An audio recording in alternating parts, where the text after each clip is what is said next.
diplomacy is meaningless for the Iranian regime. And it makes the international dilemma right now because the global community faces the paradox of Iran violating international laws with impunity and launching terrorist attacks, which questioning the defensive response of Israel and the United States. I want to start, Irfan, by considering the balance between deterrence and diplomacy, which I know you've written about. And where is that balance? Are we striking that balance right now? Is the US, is Israel striking that balance with Iran right now? Personally, I believe it's much better that we look at the issue from the realistic point of view.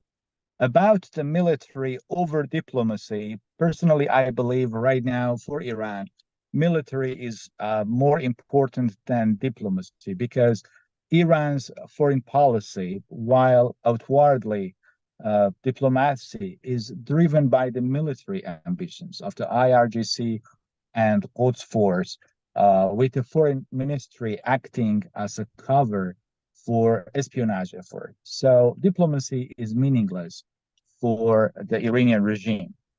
And it makes the international dilemma right now because the global community faces the paradox of Iran violating international laws with impunity and launching terrorist attacks, which questioning the defensive response of Israel and the United States. This is my personal view based on the realism in international relations that I told you. Is that backed up, do you think, by the fact, it would seem, that Iran often talks aggressively about retaliation on Israel or towards Israel, but in reality, that either comes through proxies or doesn't materialize, it would seem, directly from Iran in any other way? Uh, there are definitely a possible reaction, but apparently no decision has been made yet inside the hardcore of Iranian regime, and they are assessing what to do in completing foggy and unclear situation. However, on one hand, Khamenei has said something, and in other hand, a faction of the regime in Tehran, they seek to preserve the regime's life and regime interest, and they don't want to jeopardize the future of the regime. Apparently, there is some communication between Iran and the United States, specifically with the Democrat president in the White House, and probably a kind of limited and defined response within a specific framework is expected. But 2 points is important here for the European countries. This regime is unstable, you know much better than me, because of the economy, internal situation, and the lacks of stability, and it's facing a crisis. That is not necessary to mention all of them. And in outdated regime that doesn't belong to this era, so surely it will collapse sooner or later, this century or next one. But the important point, until this cancerous tumor, I mean the terrorism and radicalism, is not surgically removed, so the Middle East region will not see peace and tranquility at all. So personally, I believe for the Western countries, specific for Europe and the United States, they are trying to control the escalation of the crisis. This is the main point right now on the stage. Is it working?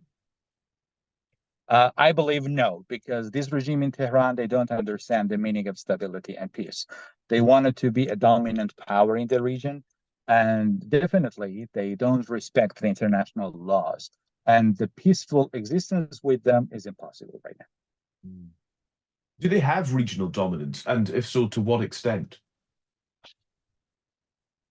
Right now, the Iranian government, they try to actually inject their revolutionary ideas that we can translate or interpret into the Khomeinism ideology. They wanted to be a dominant power, but we have another three countries that they wanted to be a dominant power in Middle East. One of them is Turkey, another one is Saudi Arabia, another one is Israel.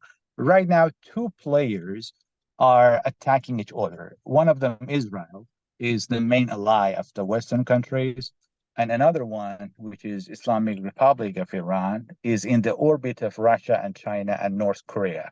So this conflict, it is a chaos for the Middle East. And the two orbits, realistically, they made this crisis.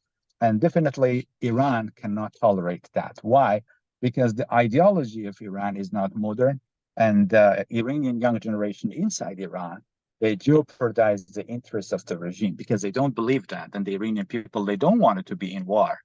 So personally, I believe right now, this is a challenge for Iran internally and internationally. So we cannot say it is a successful dominant. No, not at all.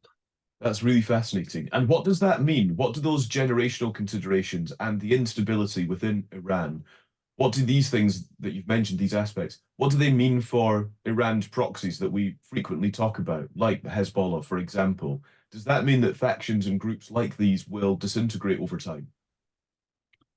If we talk based on the facts, we can say factually this regime has relations with the 21 transnational terrorist network that in universities we call, say, that TTN or transnational terrorist network.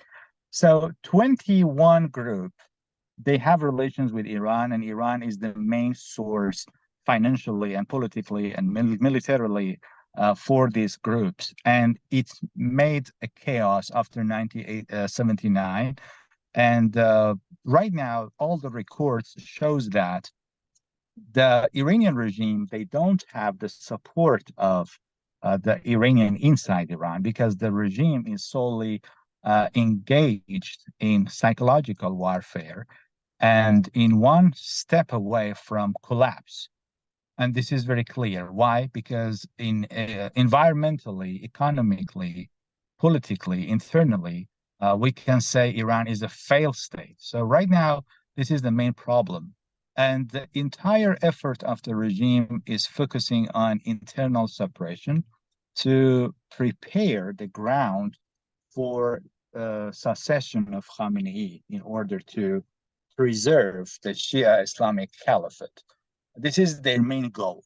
But the regime lacks the courage and capability to attack. It means something else for the Iranian young generation that in the social media, you can see that in English, Persian, and different languages, that the Iranian people, they are not with the regime.